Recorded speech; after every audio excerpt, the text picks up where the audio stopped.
9 నెలల క్రితం gas cylinder పేలిన ఘటనలో ఇద్దరు కవల కుమారులను కోల్పోయిన ఆ తల్లిదండ్రులు మనోవేదనతో 20 రోజుల వ్యవధిలో ఆత్మహత్య చేసుకున్నారు.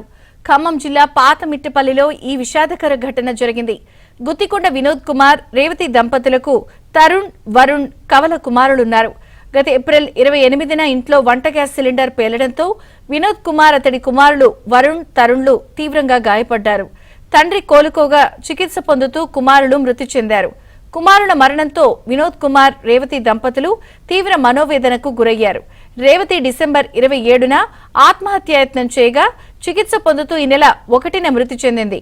భార్య, పిల్లలను కోల్పోయి ఒంటరితనాన్ని భరించలేక ఈ నెల 7న వినోద్ కుమార్ ఇంట్లో ఉరివేసుకుని ఆత్మహత్యాయత్నం చేశాడు.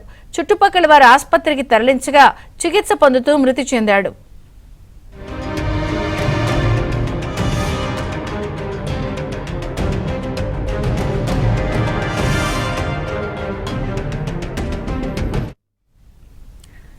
ఖమ్మం జిల్లాలో పాతమిట్టపల్లిలో విషాద ఘటన చోటు చేసుకుంది. పూర్తి వివరాలు శ్రీధర్ అందిస్తారు. శ్రీధర్, దారుణమైన ఘటన, విషాదకరమైన సంఘటన ఇది. మాటల్లో చెప్పలేనంత విషాదం. 2025 ఏప్రిల్లో గ్యాస్ సిలిండర్ పేలిన ఘటనలో చిన్నాళ్ళు ఇద్దరు చనిపోవడంతో ఆ కుటుంబం దిక్కులేని పరిస్థితికి వెళ్ళిపోయింది. చాలా దారుణమైన పరిస్థితుల్లో తీవ్రమైన మనోవేదనకు గురైంది. ఆ మనోవేదనతో భార్య ఆత్మహత్య చేసుకోవడంతో ఆ తర్వాత ఈ ఘటన గుర్తుకొండ వినోద్ భర్త కూడా అతను కూడా ఆత్మహత్య చేసుకున్నాడు. తర్వాత వీళ్ళని ఆసుపత్రికి తరలించినప్పటికీ కూడా ఫలితం లేకుండా పోయింది.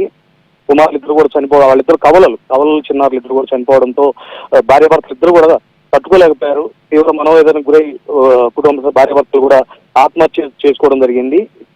ఆసుపత్రిలో చికిత్స పొందుతూ వినోద్ కూడా మరణించారు. ఘటన మిట్టపల్లిలో తీవ్ర విషాదాన్ని నింపింది. ఖమ్మం జిల్లా మొత్తంలో కూడా సంచలనం సృష్టించింది.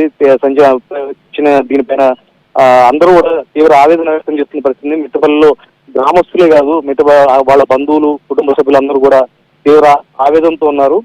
చిన్నారులు ఇద్దరు కూడా కళ్ళ ముందే మరణించడంతో భార్య భర్తలు ఇద్దరు కూడా తట్టుకోలేకపోయారు.